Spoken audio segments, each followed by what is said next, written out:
Olejany amin'izay tontolon'ny baolina kitra izay ihany sika azo lazaina ho matotra tanteraka ny fanomanana ny lalao izay iverenan'ny Knapsa Sport zany eo amin'ny dingan'ny apahinina amby folondalana fividianana izay tompon-dakany Afrika eo amin'ny Santsokajy taranja baolina kitra ikatroan'ny ekipan'ny Coton Sport avy atsy Cameroun sy ny Knapsa Sport avy eto Madagasikara izy ity eny avodovorona ny tanterahana ny lalao iara-iasa amin'ny Gendarmerie Pirenena sy ny Police Pirenena ary ihany koa ny commune Fenoarivo lakamisy ny Fenoarivo ny mpikarakara ao anatin'ity lalao ity ny sehatra ny fitanterana ihany koa dia misy ny coopérative miara-miasa amin'izy ireo.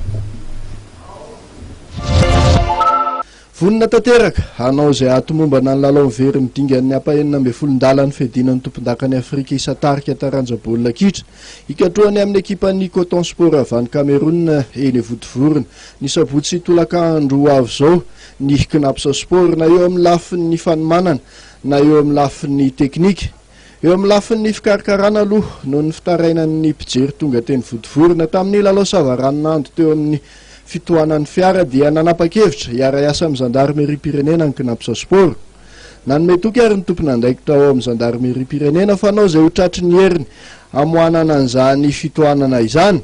Ankoatr'ireo zandary andamin'ny fipetrahan'ny fiara amin'ny lalana makany amin'ny kianja dia isy ny zandary andeha moto andritra ny fifamoivozana miala ny vodovorona ka hatreny nosy zato torak'izany ihany koa ankoatra ny fiandreketana ny filaminana ao anatin'ny kianja sy ny fiarovana ireo vahiny dia anampy amin'ny fanondranan'ny fifamoivozana ihany koa ny avy eo amin'ny Police Pirenena.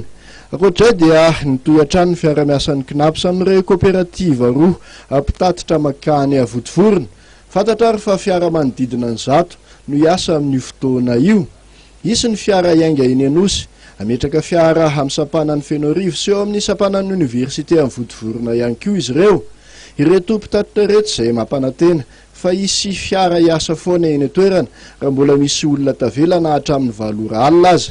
Ary farany dia nanolo-tanana amin'ny fiara-miasa ihany koa ny commune Alasy Fenoarivo.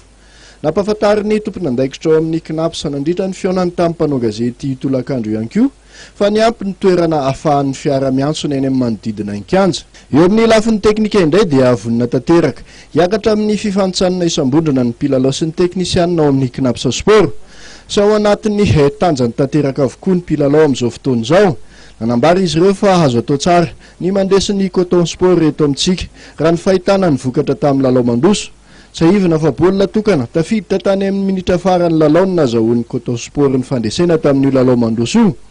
Azo lazaina ho feno tanteraka raha izany ny fepetra ho an'ny mpijery ahafahana manohana hatramin'ny farany ny solotena malagasy mba hiakarany any amin'ny dingana manaraka.